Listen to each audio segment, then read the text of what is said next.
वाय। ओम नमो भगवते वासुदेवाय। ओम नमो भगवते वासुदेवाय।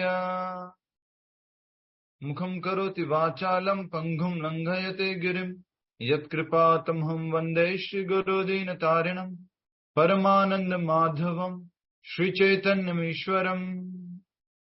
एकं शास्त्रं देवकी पुत्र गीतम् एको देव देवकी पुत्र एव एको मन्त्रस्य तस्य नामानि यानि कर्माप्येकं तस्य देवस्य सेवा। हरे कृष्ण कृष्ण कृष्ण हरे हरे, हरे राम राम राम हरे हरे। श्रीमद् भगवत गीता यथारूप अध्याय 18 उपसंहार संन्यास की सिद्धि।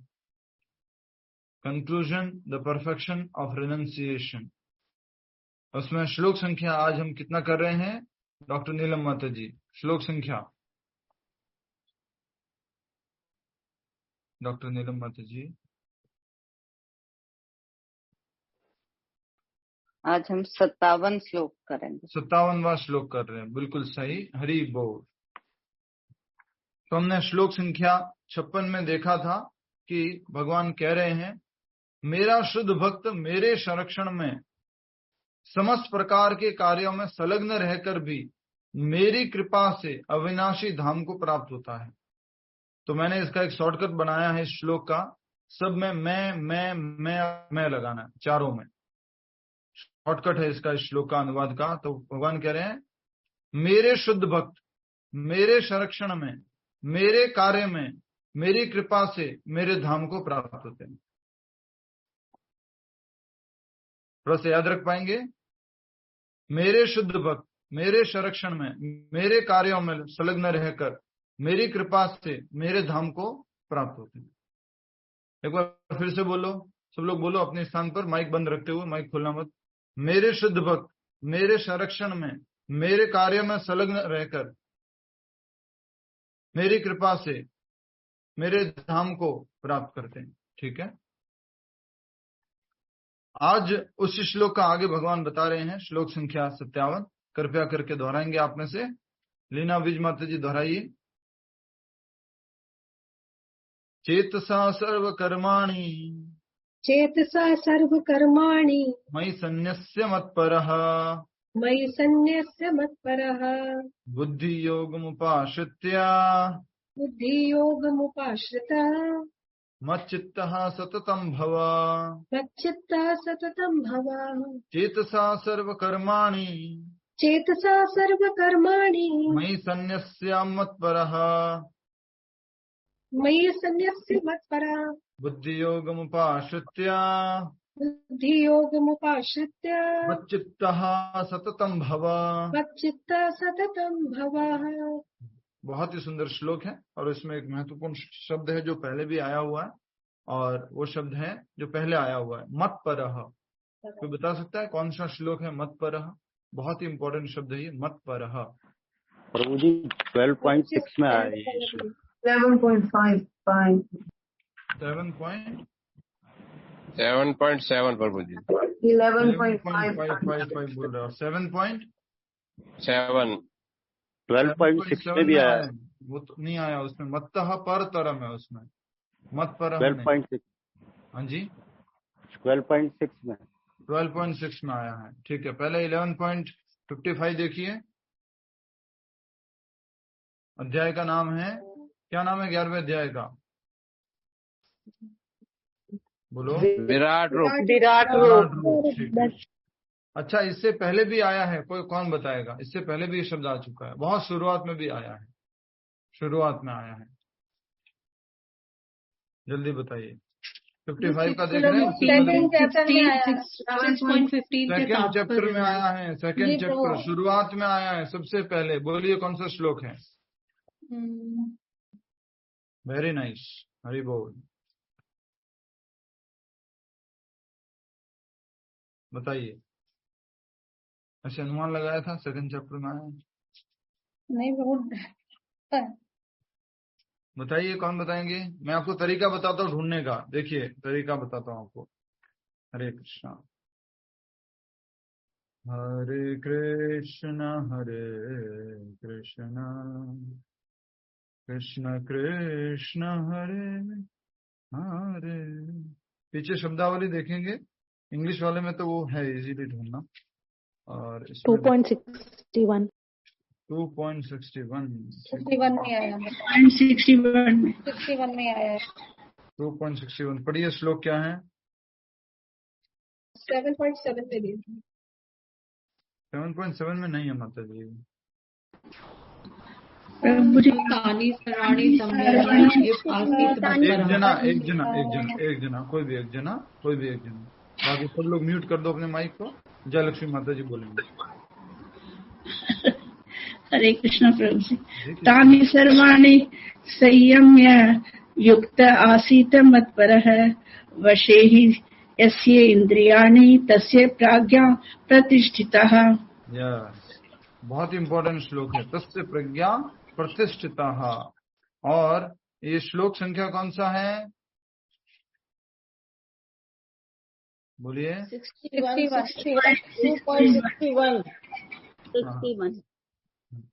61वें श्लोक में आया है। मत्परः शब्द का अर्थ देखिए क्या लिखा हुआ है, और प्रभुपाद जी उसको एक्सप्लेन भी किए हैं। मत्परः मुझ में। हाँ जी, भगवान कह रहे हैं जो इंद्रियों को पूर्णतया वश में रखते हुए इंद्रिय संयमन करता है और अपनी चेतना को मुझ में स्थिर कर देता है, वह मनुष्य स्थिर बुद्धि कहलाता है। तो मत्परः से अर्थ क्या हो गया बताइए? मुझ में। और कोई मत्परः बताइए, मत्परः शब्द से और क्या अर्थ है? प्रभुपाद जी ने आगे तात्पर्य में पूरा एक पैराग्राफ दिया। मेरे संरक्षण में, कृष्ण बाबा नमः। बस म्यूट कर प्रभु जी लीजिए, मुझसे बढ़कर। म्यूट कर लीजिए प्लीज, म्यूट कर लीजिए सभी लोग। तो भगवान ने दूसरे अध्याय में कहा था मत्परः, अर्थात भगवान में स्थित होकर, भगवान में लगकर। मत्परः, तो हमें कैसा भक्त बनना है? मत्परः भक्त बनना है। इसके लिए हमने देखा था तात्पर्य का लास्ट भाग देखिए, इसी वाले में जो हम दूसरे अध्याय का देख रहे हैं। दूसरे अध्याय के 61वें श्लोक में अमरीश महाराज क्या थे? मत्परः भक्त थे। वो अपनी सारी इंद्रियों को भगवान में लगाते थे। तो हमने देखा था राजा अमरीश ने अपना मन कृष्ण के चरणारविंदों पर स्थित कर दिया, अपनी वाणी भगवान के धाम की चर्चा करने में लगा दी, अपने कानों को भगवान की लीलाओं के सुनने में, अपने हाथों को भगवान का मंदिर साफ करने में, अपनी आंखों को भगवान का स्वरूप देखने में, अपने शरीर को भक्त के शरीर का स्पर्श करने में, अपनी नाक को भगवान के चरणारविंदों पर भेंट किए गए फूलों की गंध सुगंधने में, अपनी जीभ को उन्हें अर्पित तुलसी दलों का आस्वादन करने में, अपने पांवों को जहां जहां भगवान के मंदिर है उन स्थानों की यात्रा करने में, अपने सिर को भगवान को नमस्कार करने में, और अपनी इच्छाओं को भगवान की इच्छाओं में को पूरा करने में लगा दिया। और इन गुणों के कारण वे भगवान के मत्पर भक्त बनने के योग्य हो गए। मत्परः, हमेशा भगवान में स्थित रहने वाले, हमेशा भगवान के संरक्षण में रहने वाले। तो ये मत्परः शब्द बहुत ही महत्वपूर्ण है। कोई मत्परः किस तरह हो सकता है, इसका वर्णन महाराज अमरीश के जीवन में बताया गया है। मत्परः परंपरा के महान विद्वान आचार्य तथा आचार्य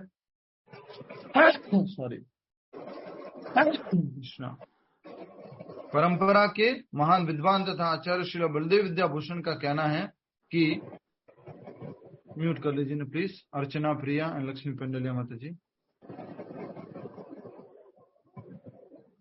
अर्चना प्रिया एंड लक्ष्मी पेंडलिया माता जी, धन्यवाद। क्या कहते हैं बलदेव विद्याभूषण? भगवत भक्ति प्रभावेन सर्वेन्द्रिय विजय पूर्विका सत्वात्म दृष्टि सुलभेति भाव। इंद्रियों को केवल कृष्ण की भक्ति के बल से वश में किया जा सकता है। कभी कभी अग्नि का भी उदाहरण दिया जाता है। जिस प्रकार जलती हुई अग्नि कमरे के भीतर सारी वस्तुएं जला देती हैं, उसी प्रकार योगी के हृदय में स्थित भगवान विष्णु सारे मलों को जला देते हैं। योग सूत्र भी विष्णु का ध्यान आवश्यक बताता है, शून्य का नहीं। तथाकथित योगी जो विष्णुपाद पद को छोड़कर अन्य किसी वस्तु का ध्यान करते हैं, वे केवल मृग मृच्छिकाओं की खोज में वृथा ही अपना समय गंवाते हैं। हमें कृष्ण भावना भावित होना चाहिए, भगवान के प्रति अनुरक्त होना चाहिए। असली योग का यही उद्देश्य है। तो हम सब लोगों को क्या बनना है? मत परह भक्त बनना है। हर एक कार्य को, हर एक इंद्रिय को भगवान से जोड़कर हमें रखना है। मत परह। ठीक है, आइए 11वें श्लोक में, 11वें अध्याय में भी मत परह शब्द था। क्या अर्थ है अब देखिए 11वें अध्याय के 55वें श्लोक में। यस, बताइए क्या अर्थ है इसका? कुसुम सरोवर माता जी।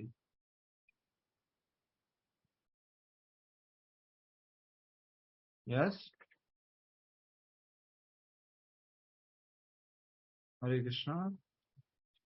कुसुम सरोवर माता जी। हाँ जी प्रभु, हरे कृष्ण। बोलिए। प्रभु अनुवाद पढ़े। हाँ जी। हे अर्जुन, जो व्यक्ति सकाम कर्मों तथा मनोधर्म के कलमश से मुक्त होकर मेरी शुद्ध भक्ति में तत्पर रहता है, जो मेरे लिए ही कर्म करता है, जो मुझे ही जीवन का लक्ष्य समझता है और जो प्रत्येक जीव से मैत्री भाव रखता है, वह निश्चय ही मुझे प्राप्त करता है। तो मुझको परम मानते हुए मत परह, ये तो मत परह नहीं है, इसमें क्या है? मत परमम है, मत परह नहीं है इसमें, मत परमम है। मत परम है प्रभु जी। मत परम, मत परम, मत पर, मत पर अलग है और मत परम अलग है। प्रभु 6.15 के तात्पर्य में भी आया है। तात्पर्य में आया है, ठीक है। और श्लोक में कौन सा आया था? 12वें अध्याय में बताया किसी ने?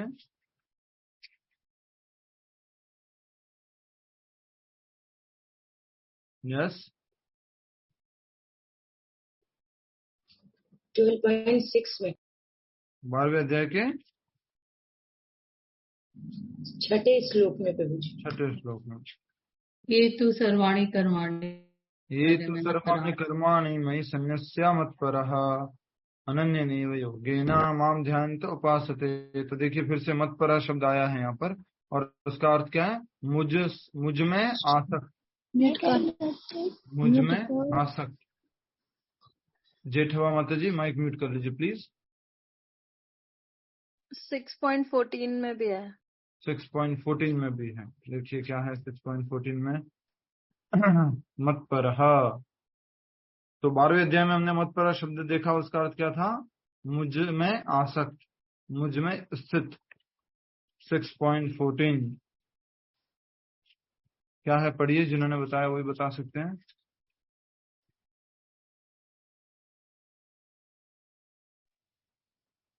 प्रसन्नात्मा विगता भ्रमचारी वृत्ते स्थित मना संयमा मच्चित्तो युक्त असित मत्परः। युक्त आसीत मत परह। कौन सा श्लोक है? 14 नंबर का। मत परह, मुझ में मत परह, भगवान को परम लक्ष्य बनाकर, उसी तरह का शब्द हो गया ये। ठीक है, तो ये भी एक मत परह शब्द यहाँ पर बताया गया है। ये मत परह शब्द के ऊपर हम इतना समय क्यों दिए? क्योंकि ये बहुत ही महत्वपूर्ण है और भगवान सार में, अंत में ये बता रहे हैं। क्या बता रहे हैं? कि जो शुद्ध भक्त है वो मुझ में स्थित रहता है और मेरे संरक्षण में रहता है और मेरे कार्य करता है और मेरी कृपा से मुझे प्राप्त करता है, मेरे धाम को प्राप्त करता है। तो अनुवाद में हमने देखा था। आज के श्लोक में आ जाइए, 18वें अध्याय के 57वें श्लोक में आ जाइए सभी लोग। 18वें अध्याय के 57वें श्लोक में आ जाइए। सारे कार्यों के लिए मुझ पर निर्भर रहो और मेरे संरक्षण में सदा कर्म करो।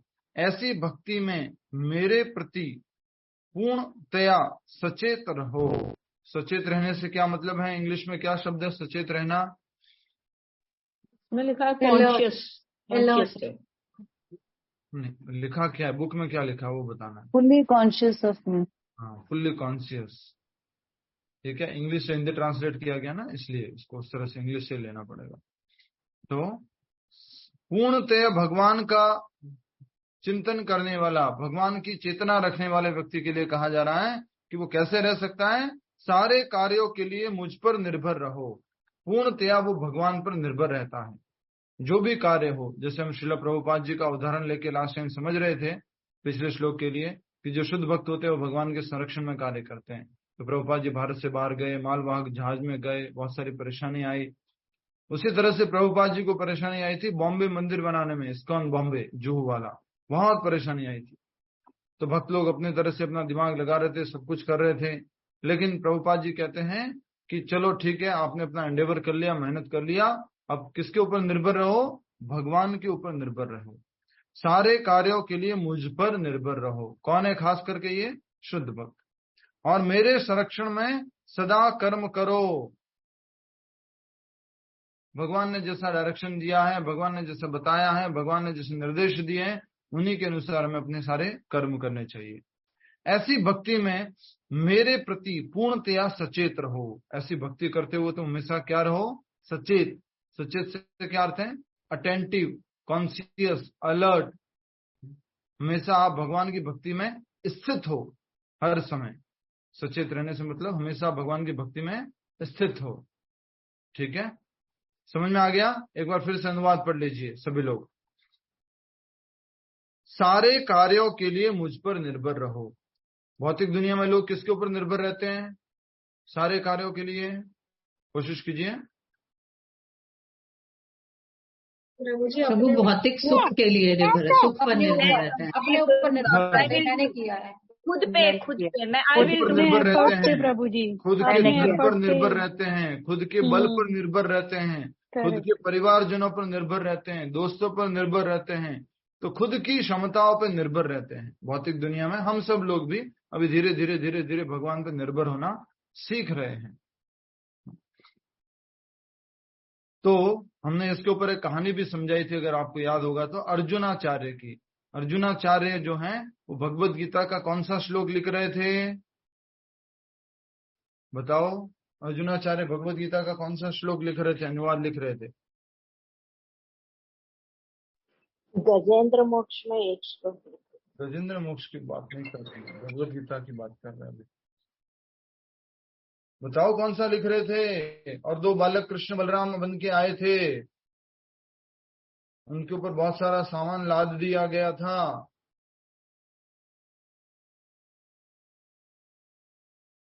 हरे कृष्णा,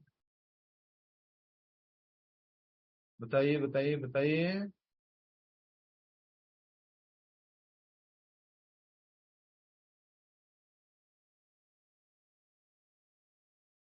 सारे लोग जितने भी क्लास में बैठे हुए हैं, जितने भी क्लास में लोग बैठे हुए जिन्होंने उत्तर नहीं दिया, सबके ऊपर 2 स्क्वायर फीट का फाइन लगाया जाता है। अनन्य चिंतन अनन्याश्चिन्तयन्तो माम ये जना पर्युपासते तेषां नित्याभियुक्तानां योग क्षेम वहामि अहम।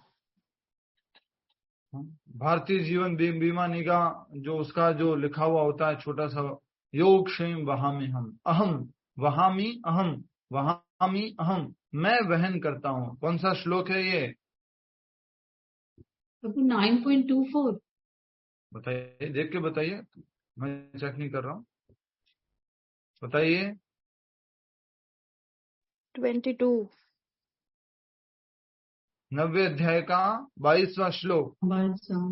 नाइन अनन्याश्चिन्तयन्तो माम ये जना पर्युपासते तेषां नित्याभियुक्तानां योग क्षेम वहाम्यहम्। तो जब अर्जुनाचार्य जी इस श्लोक को लिख रहे थे, इस श्लोक का अनुवाद कर रहे थे, तो वो रुक गए थे।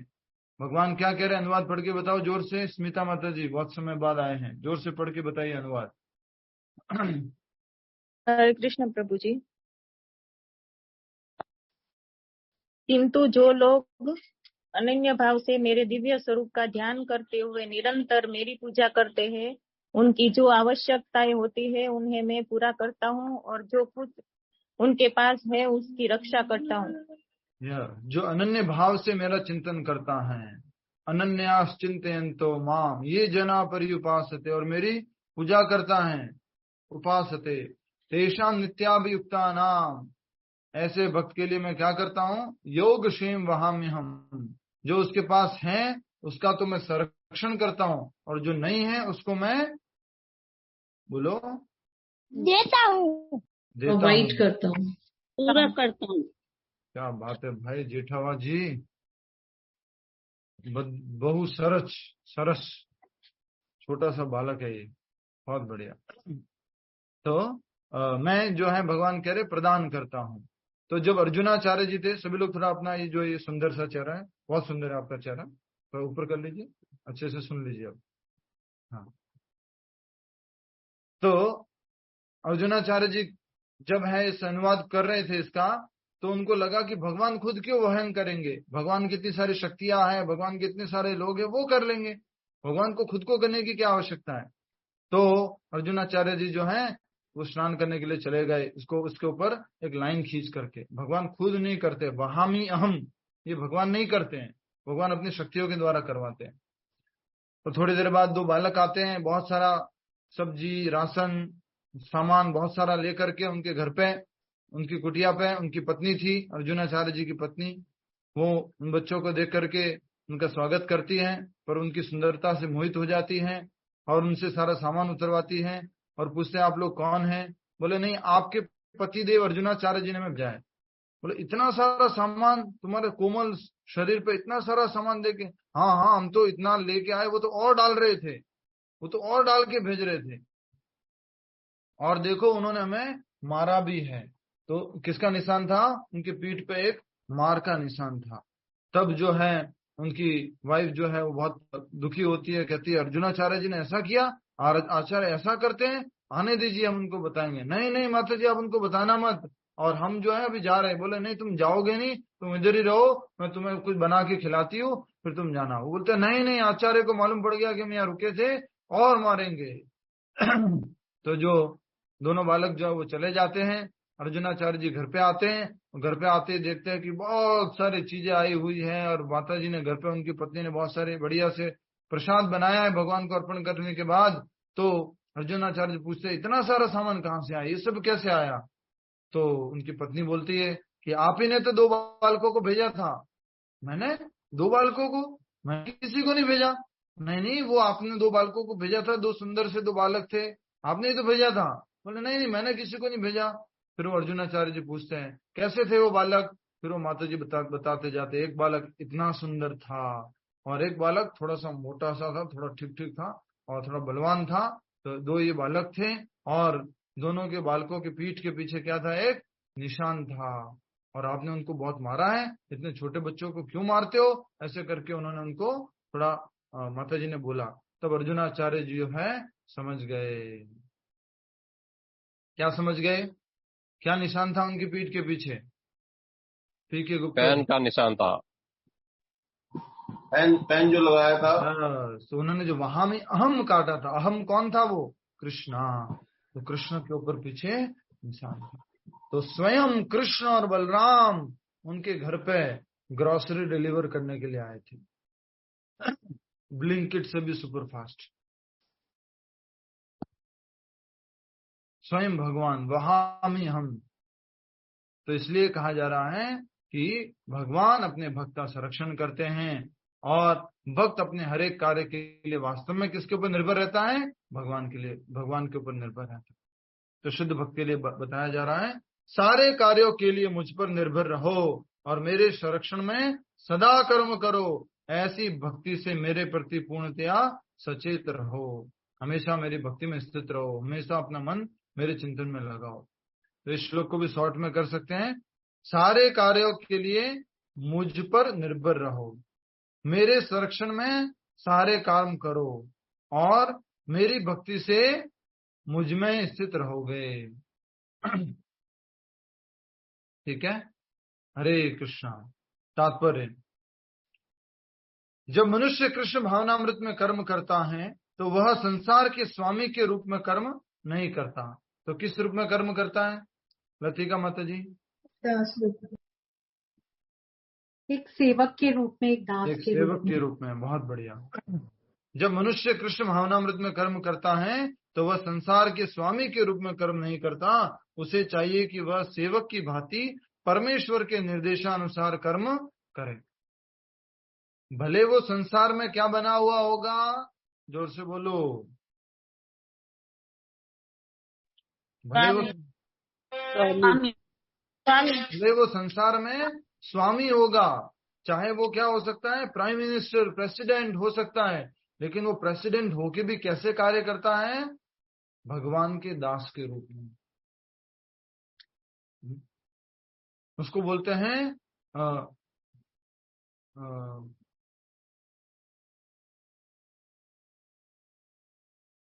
मास्टर सर्वेंट, इंग्लिश में बोलते हैं, मधु पंडित प्रभु जी टर्म यूज करते हैं मास्टर सर्वेंट। है तो मास्टर बहुत सारे लोगों का, लेकिन फिर भी वो कैसे एक्ट करता है, सेवक के रूप में एक्ट करता है। उसकी पोजीशन ऐसी दे दी गई है, लेकिन फिर भी वो कार्य कैसे करता है, मास्टर सर्वेंट के रूप में। एक स्वामी है लेकिन सेवक के रूप में कार्य कर रहा है।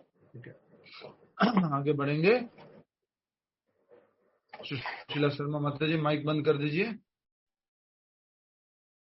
वह केवल अपने स्वामी के उसे चाहिए कि वह सेवक की भांति परमेश्वर के निर्देशानुसार कर्म करे।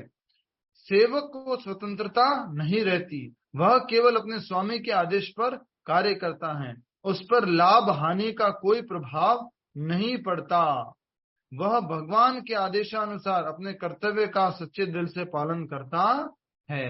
ये कौन है, सेवक, भगवान का भक्त। जो भी कार्य कर रहा है सेवक भाव से कर रहा है, और अपने जो फ्री विल है उसका दुरुपयोग नहीं करता है, अपनी स्वतंत्रता का उपयोग नहीं करता है, और अगर उपयोग करता है तो भी किसके लिए करता है, भगवान के लिए, मात्र भगवान का आदेश पालन करने में, मात्र भगवान का आदेश पालन करने। सेवक को स्वतंत्रता नहीं रहती है। हाँ, सेवक को, जैसे आपके घर में कोई नौकर काम करता है, उसको स्वतंत्रता नहीं है कि अपनी मर्जी से आ जाए, अपनी मर्जी से चला जाए, अपनी मर्जी जो चीज बना ले, अपनी मर्जी चीज जो करके फेंक के चला जाए, ऐसी स्वतंत्रता नहीं है। लेकिन इसी बात को अगर मालिक के लिए कहा जाए तो मालिक स्वतंत्र है, वो क्या करना चाहता है वो कर सकता है। पर जो भगवान का शुद्ध भक्त है वो कैसे एक्ट करता है, किस रूप में कार्य करता है, सेवक के रूप में। तो इसलिए कहा जा रहा है वह केवल अपने स्वामी के आदेश पर कार्य करता है, उस पर लाभ हानि का कोई प्रभाव नहीं पड़ता। क्योंकि वो क्यों काम करता है, कैसे काम करता है, स्वामी ने जैसे बोला, उसे लाभ हुआ तो ठीक है, हानि हुई तो ठीक है, वो उससे विचलित नहीं होता। ठीक है, नेक्स्ट पढ़ेंगे आगे। वह भगवान के आदेशानुसार अपने कर्तव्य का सच्चे दिल से पालन करता है। जो उसका कर्तव्य है एज ए सेवक, एज ए दास, हमारा क्या कर्तव्य है एज ए दास, बोलो बोलो बोलो, भगवान की सेवा करना। भगवान की सेवा करना अंश का काम है, पूर्ण की सेवा करना अंश का कर्तव्य है, पूर्ण की सेवा करना। तो यहाँ पर कहा गया है कि वह केवल अपने स्वामी के आदेश पर कार्य करता है, उस पर लाभ हानि का कोई प्रभाव नहीं पड़ता। वह भगवान के आदेशानुसार अपने कर्तव्य का सच्चे दिल से पालन करता है। ये थोड़ा सा इंपॉर्टेंट लाइन है। इंग्लिश में इसको कैसे लिखा गया, कृपया करके बताइए, इंग्लिश में कैसे लिखा गया इसको, इंग्लिश में कैसे लिखा गया है इस लाइन को, फेथफुली प्रभु जी। पूरा पढ़िए, पूरा पढ़िए। He simply discharges his duty faithfully in terms of the order of the Lord. तो वो फेथफुली, निष्ठापूर्वक, सच्चे दिल से अपना कार्य करता है, भगवान का कर्तव्य पालन करता है, और किस आधार पर, भगवान के आदेश पर। ठीक है। अब कोई यह तर्क दे सकता है कि अर्जुन कृष्ण के व्यक्तिगत निर्देशानुसार कार्य कर रहा था, लेकिन जब कृष्ण उपस्थित न हो तो कोई किस तरह कार्य करे। क्या प्रश्न है प्रीति गुप्ता माता जी, क्या प्रश्न है? बताइए क्या प्रश्न है, बताइए ना क्या प्रश्न है। किताब में लिखा हुआ ना, किताब से बोल रहा हूँ, सामने लिखा हुआ आपकी आंखें, चश्मा उतार करके नहीं दिखता हुआ। क्या प्रश्न है? अच्छा, इसका एक छोटा सा दंड आप स्वीकार कर सकते हैं, छोटा सा दंड। बताइए आप क्या कर रहे थे, माइक अनम्यूट करके बोलिए, माइक अनम्यूट करके बोलिए प्लीज। प्रभु जी मेरी आंख लग गई एकदम। आंख लग गई? जी प्रभु जी नींद आ गई थी। सच्चा बोला आपने, हरी बोल, वेरी नाइस। तो सच्चे भक्त हैं आप, भगवान कृपा करेंगे। तो क्या कहा जा रहा है कि भगवान ने, प्रभुपाद जी प्रश्न कर रहे हैं, क्या प्रश्न कर रहे हैं कि अब कोई यह तर्क दे सकता है कि अर्जुन कृष्ण के व्यक्तिगत निर्देशानुसार कार्य कर रहा था। अर्जुन के सामने तो कौन खड़े थे? भगवान स्वयं खड़े थे। तो जैसे भगवान बता रहे वैसे अर्जुन तो निर्देशानुसार कार्य कर रहा है। लेकिन जब कृष्ण उपस्थित ना हो तो कोई किस तरह कार्य करे? जब भगवान नहीं है, अभी जैसे हम लोगों की बात करें तो अभी साक्षात हमारे साथ में भगवान नहीं है, राइट? कि अभी भगवान यहाँ पर साथ में है, या हमें प्रतिदिन कहते जाते हैं चलो उठो, चलो जाओ, बाहर जाओ, प्रचार करो। अभी भगवान साक्षात हमारे साथ में नहीं है। तो प्रभुपाद जी ने प्रश्न उपस्थित किया, हम सब लोगों के सामने प्रस्तुत किया है।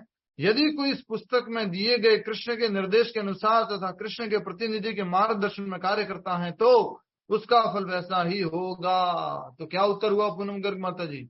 अभी तो हमारे साथ भगवान नहीं है, भगवान थे तो भगवान के निर्देशानुसार कार्य कर लिया, अभी कैसे करें? इतना समय लग रहा पढ़ने के बाद भी। प्रामाणिक गुरु के निर्देशानुसार प्रभु जी। 2 उत्तर दिए ना इसमें, भगवत गीता के निर्देश। क्या हुआ पूनम माता जी? पूनम गर्ग माता जी क्या हुआ? प्रभु सुना नहीं ठीक से। पुस्तक में जो दिया वो अनुसार प्रभु जी। बिल्कुल ठीक बात है। अभी मैं आपको बहुत अच्छे से बताता हूँ इस बात को। कई बार लोग ये प्रश्न पूछते हैं कि अर्जुन धर्म संकट में था तो स्वयं भगवान कृष्ण उपस्थित थे और वो उनके गुरु बन करके उनको गाइड कर रहे थे। स्वयं भगवान गाइड कर रहे थे अर्जुन को। लेकिन हम सब लोगों के लिए क्या कहा जाए? हमारे को कौन निर्देश देगा? अब तो भगवान है नहीं हमारे साथ। पहली बात बताइए, सबसे पहली बात उत्तर दीजिए, जोर से और सही उत्तर दीजिए। अभी हमारे साथ भगवान क्यों नहीं है? अभी हमारे साथ राइट नाउ साक्षात भगवान उपस्थित क्यों नहीं है? क्योंकि हम शुद्ध भक्त नहीं है, भगवान के शुद्ध भक्त नहीं है। बिल्कुल सही उत्तर दिया आप सभी ने, क्योंकि हम भगवान के शुद्ध भक्त नहीं है। पहला उत्तर। किस रूप में नहीं है भगवान अभी हमारे साथ में? साक्षात द्विभुज मुरलीधर रूप में साक्षात अभी उपस्थित नहीं, लेकिन फिर भी भगवान उपस्थित है। किस रूप में उपस्थित है अभी? परमात्मा रूप में, परमात्मा रूप में उपस्थित है। तो उत्तर दिया जा रहा है कि जब भगवान साक्षात उपस्थित नहीं है और आपकी कोई शंका है, आपका कोई प्रॉब्लम है, समस्या है, तो आप क्या करेंगे? भगवान के ही शब्दावतार श्रीमद् भगवत गीता, श्रीमद् भगवत गीता से आप जो है निर्देश लेंगे। उनके भगवत गीता में जो निर्देश दिए गए उनका पालन करेंगे, प्रामाणिक गुरु की सहायता से पालन करेंगे, तो सेम हो गया, बराबर हो गया। किसके बराबर? स्वयं भगवान खड़े हैं या भगवत गीता से हम निर्देश ले रहे हैं, दोनों क्या हो गया? बोलो बोलो। बराबर हो गया। तो देखिए लिखा हुआ है यहाँ पर, बहुत ही सुंदर है, अंडरलाइन कर लीजिए इस बात को। अब कोई यह तर्क दे सकता है कि अर्जुन कृष्ण के व्यक्तिगत निर्देशानुसार कार्य कर रहा था, लेकिन जब कृष्ण उपस्थित ना हो तो कोई किस तरह कार्य करे? यदि कोई इस पुस्तक में दिए गए कृष्ण के निर्देश के अनुसार कृष्ण के प्रतिनिधि के मार्गदर्शन में कार्य करता है तो उसका फल वैसा ही होगा। अतः इस श्लोक में, नेक्स्ट पढ़िए। इस श्लोक में मतपरा शब्द अत्यंत महत्वपूर्ण है। यह सूचित करता है कि मनुष्य जीवन में कृष्ण को प्रसन्न करने के लिए कृष्ण भावना भावित होकर कार्य करने के अतिरिक्त अन्य कोई लक्ष्य नहीं है। मनुष्य जीवन में क्या लक्ष्य है? मनुष्य जीवन का लक्ष्य यहाँ लिखा हुआ है। यहाँ पे क्या लिखा हुआ, बोलिए। कृष्ण भावना भावित होकर के हर एक कार्य को कृष्ण भावना भावित होकर करना। हर एक कार्य को कृष्ण भावना भावित होकर करना। इसको भी, लक्ष्य को भी अंडरलाइन कर लीजिए, इस वाली लाइन को। मत्परः शब्द अत्यंत महत्वपूर्ण है। यह सूचित करता है कि मनुष्य जीवन में कृष्ण को प्रसन्न करने के लिए कृष्ण भावना भावित होकर कर्म करने के अतिरिक्त अन्य कोई कर्तव्य, अन्य कोई लक्ष्य नहीं है।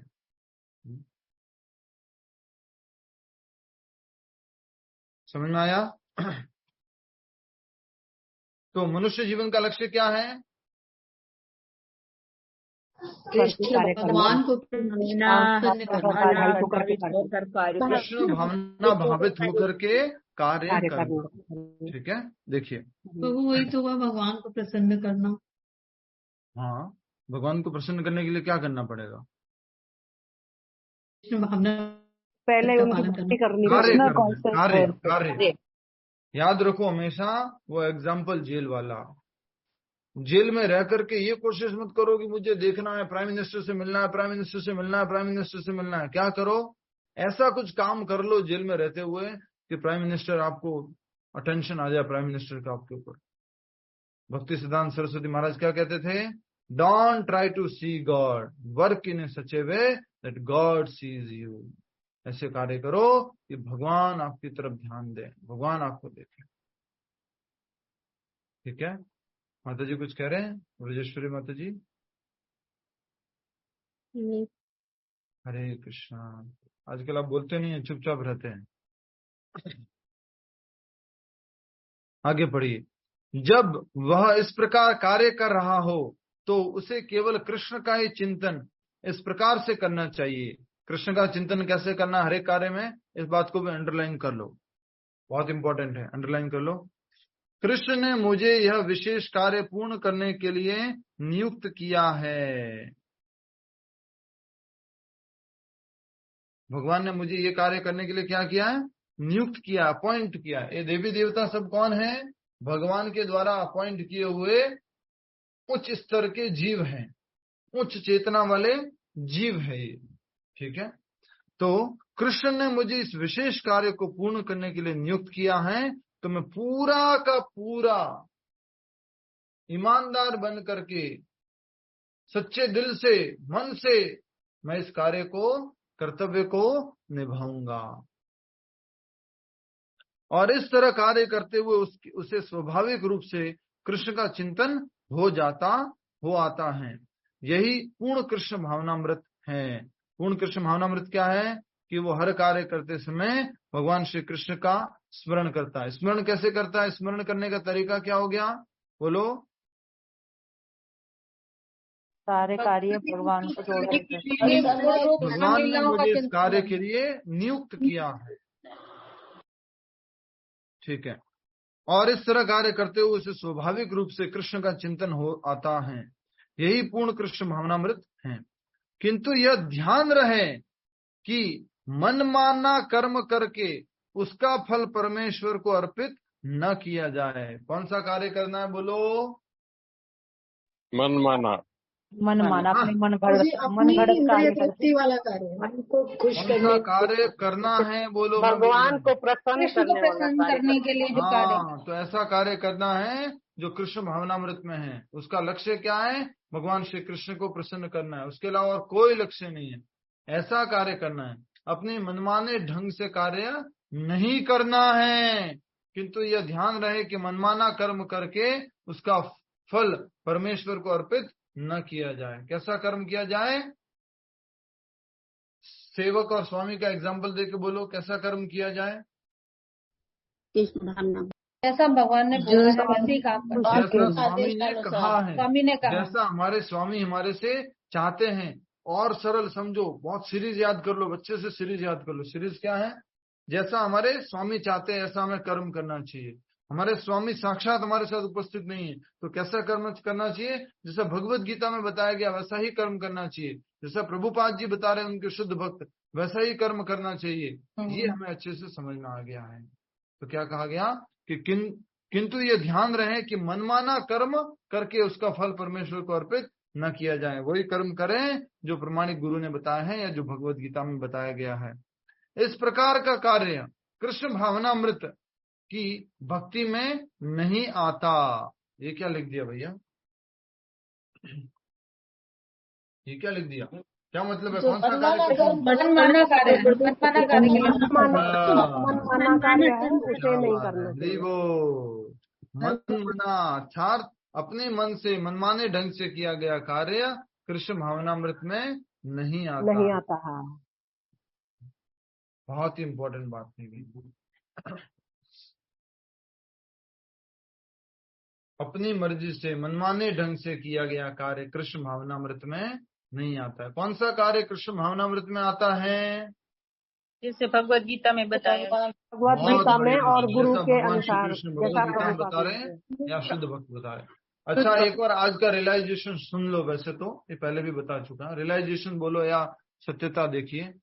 जो भगवान श्री कृष्ण कह रहे हैं और जो श्रीला प्रभुपाद जी कह रहे हैं, इन दोनों बातों में अंतर नहीं होता है। समझ में आ रहा है? कभी आप सोचो, अच्छा आपके सामने दो ऑप्शन रख लिए, अच्छा तो बताइए आप भगवान श्री कृष्ण की बात को मानेंगे या प्रभुपाद जी की बात को मानेंगे? आपके सामने ऑप्शन दोनों की बात से, दोनों की मानेंगे। यही बात हमें अच्छे से समझनी। हम वहां पे अपना बुद्धि लगाएंगे। प्रभुपाद जी तो ठीक है, थोड़ा सा अपनी बात बता रहे होंगे, लेकिन कृष्ण की बात तो स्वयं भगवान बोल रहे हैं। गुरु भी कौन है? साक्षात भरित्वेन समस्त शास्त्रे। सारे शास्त्र कह रहे गुरु भी भगवान का ही अवतार है, गुरु भी भगवान के बराबर है। लेकिन गुरु कभी ये नहीं कहते कि मैं भगवान हूँ। तो कभी अंतर मत करना। प्रभुपाद जी वही कहते हैं जो कौन कहता है? जो भगवान कहते हैं। प्रभुपाद जी ने थोड़ा कभी कहा है कि हमेशा मेरा चिंतन करो, मेरे भक्त बनो, मेरी पूजा करो, मुझे प्रणाम करो। प्रभुपाद जी ने क्या कहा है? कृष्ण का चिंतन करो, कृष्ण की पूजा करो, कृष्ण के भक्त बनो, कृष्ण को प्रणाम करो। प्रभुपाद जी डायरेक्टली बोलते हैं अपने लेक्चर के अंदर, Lord Krishna is telling surrender to me. Chaitanya Mahaprabhu is telling surrender to Krishna, and I am telling surrender to Krishna. We are not adulterating the voice of Krishna, the Vani of Krishna. We are passing the message as it is. तो इसलिए ये थोड़ा mind में clarity होगा। थोड़ा अच्छा लगा, मैंने अभी क्लियरिटी किया, थोड़ा ठीक लग रहा है। प्रभुपाद जी क्या बोल रहे हैं? जो कृष्ण बोल रहे हैं वही बोल रहे हैं वो। आपने एक बार बताया था प्रभु जी कि एक सेकंड, प्रभुपाद जी को भगवान ने खुद भेजा था अपने धाम से। वो तो वहां पहुंच चुके थे। उन्होंने प्रतिनिधि अपना बना के उनको भेजा था, संसार में जाओ और प्रचार करो। प्रभुपाद जी को स्वयं भगवान ने भेजा था। कैसे भेजा भगवान ने? जब भगवान गोलोक वृंदावन में थे, भगवान के साथ नित्य लीलाओं में थे, मंजरी थे, सखी थे, कुछ गोप बालक थे, और फिर भगवान ने उनको कहा कि थोड़ा जाओ भौतिक जगत में जाओ, प्रचार करके आओ। प्रभुपाद जी बोले क्यों भेज दे भैया मुझे, अभी क्यों जाना, मुझे नहीं जाना, मुझे बहुत परेशानी है, यहाँ भौतिक जगत में बोरा सब भौतिकता में व्यस्त हैं। तो फिर कृष्णा 1 2 बार 3 बार इंसिस्ट करते, जाओ जाओ थोड़ा सा जाओ, प्रचार करके आओ। तो प्रभुपाद जी कहते नहीं नहीं मैं नहीं जा रहा हूँ। तो फिर कृष्णा कहते जाओ, मैंने सारा अरेंजमेंट कर दिया है। तो फिर प्रभुपाद जी कहते ठीक है, अब आप कहते हो तो जाना पड़ेगा, दोस्त की बात माननी पड़ेगी। तो इसलिए ये हमेशा थोड़ा आज दिमाग में आ गया, इसलिए बोल रहा हूँ, जोर दे रहा हूँ इस बात के ऊपर कि प्रभुपाद जी की वाणी कृष्ण की वाणी है। दुनिया में बहुत सारे संत महात्मा है, बड़े बड़े प्रवचन करता है, अच्छा बोलने वाले, फेमस भी हैं, बहुत अच्छा बोलते हैं, भगवान कृष्ण से रिलेटेड, भक्ति से रिलेटेड ही बोलते हैं। लेकिन खास करके जो शुद्ध भक्त हैं, जो प्योर डिवोटीज हैं, प्रभुपाद जी हैं, वो तो वही बोलते हैं जो कृष्ण चाहते हैं। वो तो वही बोलते हैं जो कृष्ण चाहते हैं।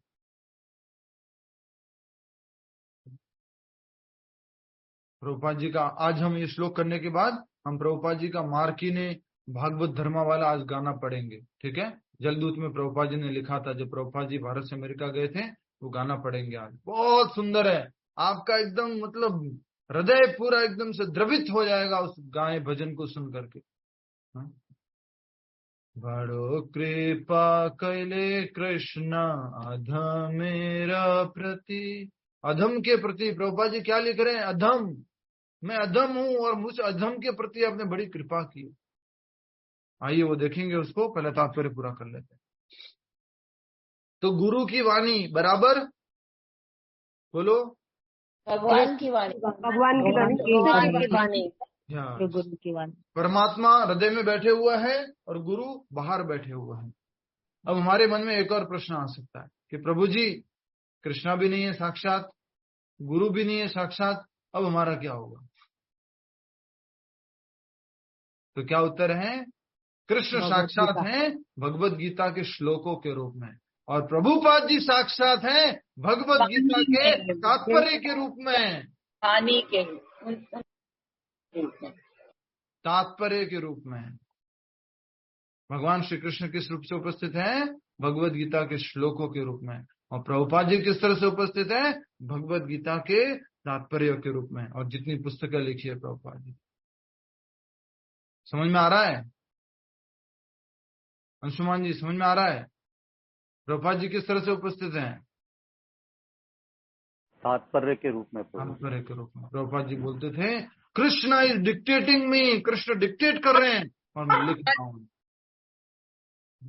कृष्णा डिक्टेट कर रहे हैं और मैं लिख रहा हूं। प्रभुपाद जी बोलते don't disturb me, I have two way every word. मुझे हर एक वर्ड को क्या करना है? तोलना है और तोल करके लिखना है।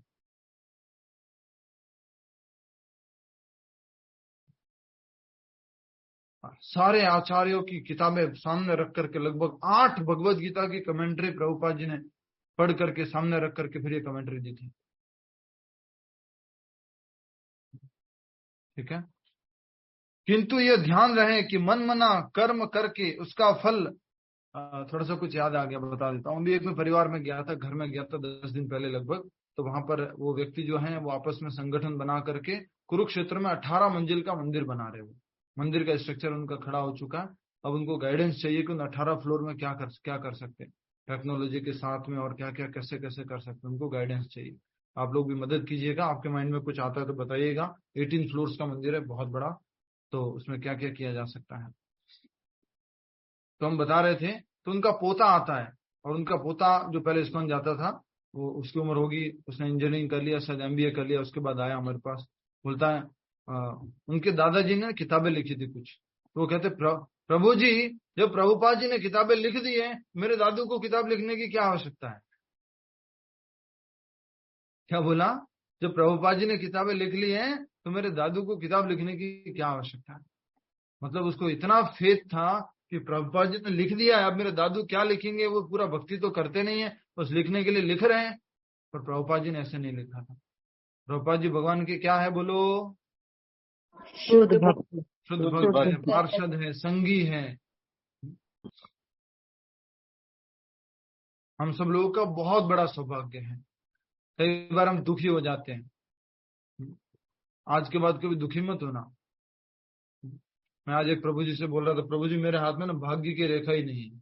मजाक करने के लिए बोल रहा था, होती है ना हाथ में भाग्य की रेखा होती है, मेरे हाथ में भाग्य की रेखा ही नहीं, फॉर्चून है ही नहीं, भाग्य है ही नहीं। तो प्रभु जी बोलते हैं प्रभुपाद जी मिल गए, इससे बड़ा भाग्य क्या होगा? समझ में आ रहा है आपको? हरि बोल। प्रभुपाद जी मिल गए, इससे बड़ा भाग्य क्या होगा? तो इस बात को मैं अच्छे से समझिए। प्रभु जी पहले जो है ना, कोई अगर ज्योतिषी मिलता था तो सब हाथ दिखाने के लिए दौड़ते थे हम लोग, लेकिन अब कोई मिलता है तो उसकी तरफ देखते भी नहीं हम लोग।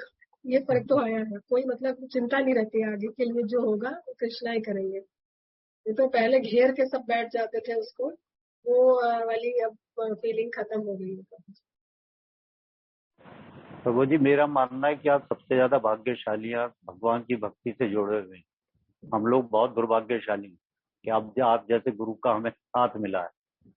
अरे दुर्भाग्यशाली हो? नहीं गुरुजी, पहले हमको दुर्भाग्यशाली थे, आप पहले दुर्भाग्य, हम लोग बहुत लकी है। पहले दुर्भाग्यशाली थे, पहले तो अब आपके संपर्क में आके हम अब सौभाग्यशाली। मुझे समझ में आ गया, मेरे भाग्य की रेखा नहीं है, इसका मतलब क्या है, मुझे समझ में आ गया।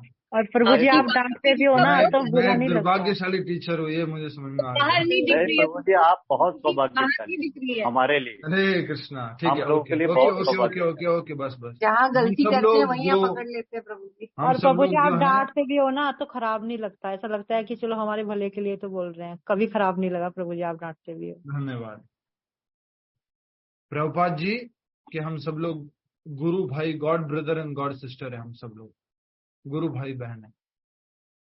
तो कभी कभी भारी शब्द बोलता हूँ, थोड़ा सा एकदम माइंड में अलर्ट हो जाता है।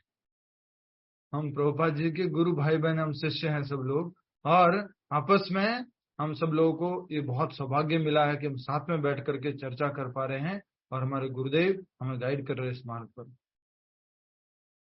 मैं आपसे सत्य कह रहा हूँ, आप में से जो भी किसी और गुरु जी के पास गए होंगे या कोई अष्टांग योग का अभ्यास किया होगा या कोई ज्ञान योग का अभ्यास किया होगा, अब तो हम भगवत गीता के अंतिम भाग में पहुंच गए हैं।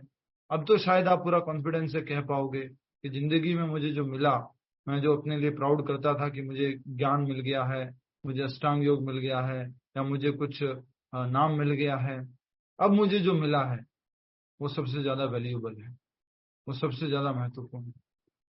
इस बात को आप स्वीकार करते होंगे, एटलीस्ट अंतिम अध्याय तक पहुंचते पहुंचते तो इस बात को आप समझ पा रहे होंगे। तो यही बात आज आप सबसे मैं भी कहता हूं कि आप सबके भी हाथ में एक बहुत बड़ी रेखा है जो दिखती नहीं है। उस रेखा के ऊपर लिखा हुआ है, you are a disciple of Srila Prabhupada. आपके हाथ में एक रेखा, उसके ऊपर क्या लिखा हुआ है, you are a disciple of Srila Prabhupada. वो गुरु जी हमारा मार्गदर्शन कर रहे हैं, ये हमारा परम सौभाग्य है। प्रभु जी ये बात सही है, कितनी ही पूरे जीवन में पढ़ाई कर ली, लेकिन इस पढ़ाई के आगे, गीता के पढ़ाई के आगे सब शून्य है, उसका कोई महत्व नहीं है। आप लोगों ने, प्रभुपाद जी ने जो ज्ञान दिया वो सर्वश्रेष्ठ ज्ञान है। बहुत बढ़िया। तो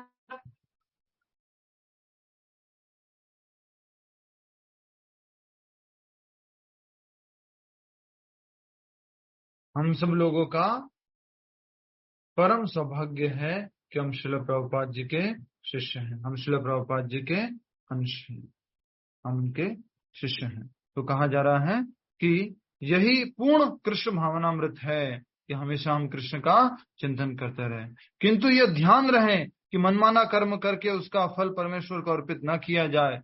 मनमाना मतलब अपनी मर्जी से पाप कर्म कर लिया, अपराध कर लिया और उसको भी बोल दिया कृष्णा आप देख लो, कृष्णा आप हैंडल कर लो, नहीं। इस प्रकार का कार्य कृष्ण भावनामृत की भक्ति में नहीं आता। मनुष्य को चाहिए कि कृष्ण के आदेशानुसार कर्म करे, यह अत्यंत महत्वपूर्ण बात है। कृष्ण का यह आदेश गुरु परंपरा द्वारा प्रमाणिक गुरु से प्राप्त होता है। कृष्ण का आदेश कैसे प्राप्त होता है? गुरु शिष्य द्वारा प्रमाणिक परंपरा से प्राप्त होता है। अतएव गुरु के आदेश को जीवन का मूल करते हुए समझना चाहिए। यदि किसी को प्रमाणिक गुरु प्राप्त हो जाता है तो वह निर्देशानुसार कार्य करता है, तो कृष्ण भावना में जीवन की सिद्धि सुनिश्चित है। यदि किसी को प्रमाणिक गुरु प्राप्त हो जाता है तो वह निर्देशानुसार कार्य करता है, तो कृष्ण भावनामृत जीवन की सिद्धि सुनिश्चित है। कंफर्म हो गया, कंफर्म। हम सब लोग इस लाइन को कैसे करेंगे? इस लाइन को कैसे हम सब लोग इंटरप्रेटेट करेंगे? कौन बताएगा? लास्ट वाली लाइन को हम सब लोग कैसे इंटरप्रेटेट करेंगे, बताओ लास्ट लाइन को। प्रमाणिक गुरु की शरण में जाने से ही जीवन सफल होता है। हम लोग प्रभुपाद जी की शरण में हैं, इसलिए हमारा सुनिश्चित। तो इसको इस तरह से पढ़ेंगे हम सब लोग। कैसे पढ़ेंगे? भगवान की शुद्ध भक्त यदि बन किसी सकते को श्रीला प्रभुपाद जी गुरु रूप में प्राप्त हो जाते हैं और वह उनके निर्देशानुसार कार्य करता है, तो कृष्ण भावनामृत जीवन की सिद्धि सुनिश्चित है। हमको श्रील प्रभुपाद जी प्रमाणिक गुरु के रूप में प्राप्त हुए हैं, और हम अगर उनके अनुसार कार्य करेंगे तो हमारे कृष्ण भावनामृत जीवन में सुनिश्चित है, सिद्धि सुनिश्चित है, परफेक्शन सुनिश्चित है। थोड़ा समझ में आ रहा है? पूनम गर्ग माता जी, हाथ में एक रेखा, उसके ऊपर क्या लिखा हुआ है? प्रभुपाद जी। हाँ, प्रभुपाद जी हम प्रभुपाद के डिसाइपल हैं। प्रभुपाद जी के शरण में है। यहाँ लिखा हुआ है मेरे गुरु श्रील प्रभुपाद हैं। प्रभुपाद के संरक्षण में है हम श्रील प्रभुपाद के शिष्य हैं, की शरण में है। हम श्रील प्रभुपाद जी के शिष्य हैं। ये बात यहाँ पर हमें समझने के लिए कही गई थी। अब आगे भगवान बताएंगे कि मेरी इच्छा से जो काम नहीं करता उसका क्या होगा अगले श्लोक में। आज के श्लोक में मुख्य शब्द लिख लीजिए। ये सर्वकर्माणी शब्द पहले भी बहुत बार आ चुका है। मयि सन्न्यस्य मत्परः,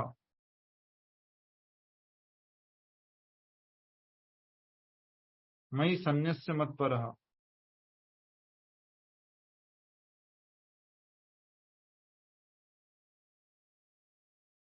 मयि सन्न्यस्य मत्परः।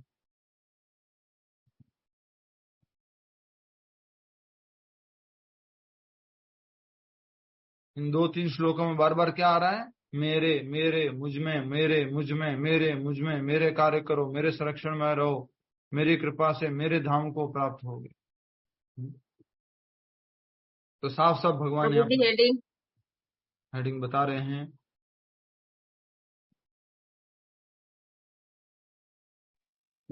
हरे कृष्णा प्रभु जी। सदा भगवान के आदेशों का पालन करो। एक सवाल था, पूछूं? और किसी के पास अच्छी हेडिंग है तो बता सकते हैं, इसके लिए रेफरेंस दे सकते हैं। अच्छी हेडिंग और कुछ बन सकते। बोलिए जी। सुजीता राय, क्या नाम है आपका? जी सुजाता राठौर। अगली बार आए? नहीं, मैं बीच में अटेंड किया था, फिर अभी मेरे ससुर जी गुजर गए तो ब्रेक पड़ा था, तो अभी फिर से आई। स्वागत है, आपने वापस ज्वाइन किया, आपका उत्साहवर्धन करते हैं। बताइए। जैसे भगवान बोलते हैं मेरे मेरे, तो उनमें वो ईगो लागू नहीं होता, और हम बोलते हैं तो हम में वो ईगो आता है। तो मतलब इसमें क्योंकि वो सच बोल रहे हैं और हम झूठ बोल रहे हैं। नहीं समझ। बात को अच्छे से सुन लेना आप लोग। भगवान अगर बोल रहे हैं मेरे मेरे मेरे, भगवान बोल रहे सब कुछ मेरा है, तो झूठ बोल रहे हैं क्या? नहीं। और हम बोल रहे हैं ये मेरा है, तो हम सच बोल रहे हैं क्या? गलत है, झूठ है।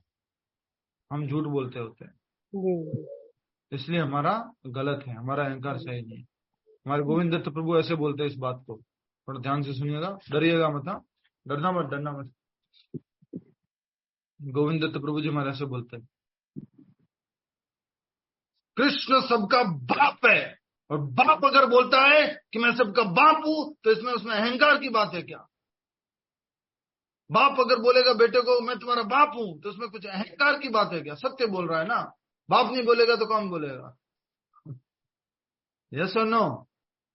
यस यस प्रभु। यस प्रभु जी। यस प्रभु जी थोड़ा एकदम पूरा वाइब्रेशन के साथ में बोलते हैं, पूरा थैंक यू। कॉन्फिडेंस। हरि बोल। तो भगवान अगर बोल रहे हैं तो सच बोल रहे हैं।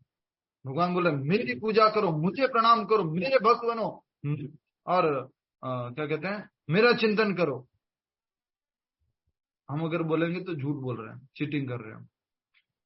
लेकिन भगवान बोल रहे तो वो सत्य बोल रहे, वो अहंकार नहीं है, वो परम सत्य है, सर्वोपरि सत्य है। मुझे कुछ मेरा है भी तो टेम्परेरी है। टेम्परेरी। प्रभु जी एक चीज में तो हम कह सकते हैं साथ कि में ये भगवान भावना मेरे, हो कि सब कुछ टेम्परेरी है, इस्तेमाल के लिए मिला है, तो मेरा भगवान मेरे हैं, ये शब्द अभी टाइम आएगा उस स्थिति पहुंचने को। यस, पी के गुप्ता जी। मैं ये कह रहा था कि अगर हम कहते हैं कोई चीज मेरी है और साथ में भाव ये हो कि टेम्परेरी है, यूज के लिए मिली है, तब तक तो मेरी है। क्या ये सही है? ये इंटरमीडिएट स्टेज है, हमें इससे ऊपर उठना है। नहीं, उठना तो है, लेकिन मतलब जहाँ मेरा भाव ठीक होता है, है। ये इंटरमीडिएट स्टेज में सही है। अब इससे भी और आगे है नेक्स्ट, जो कुछ है उनका ही है और उन्होंने मुझे उनकी सेवा में लगा रखा और उनकी सेवा में उपयोग करना, ये लिखा हुआ है ना। अभी भी पढ़ा था हमने, देखो क्या पढ़ा था। कृष्ण ने मुझे इस विशेष कार्य को पूरा करने के लिए नियुक्त किया है। कार्य भी कृष्ण का है, सामान भी कृष्ण का है। आप अगर मान लीजिए बोलते हो कि मैं एक फावड़ा में से मिट्टी लेकर के इधर मिट्टी उधर डालता हूँ, मिट्टी किसकी? कृष्ण की। फावड़ा किसका?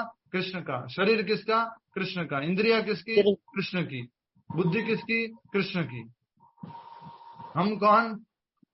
कुछ भी नहीं, अंश, छोटे से मशीन, राइट।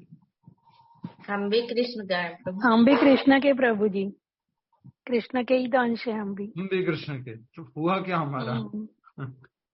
हरि सब बोल। कुछ यूनिक है प्रभु जी, सब कुछ यूनिक है, कुछ भी अपना नहीं। सब कुछ बोलते मायावाद में मत चले जाना, इसलिए थोड़ा सा सचेत भी रहना होता है।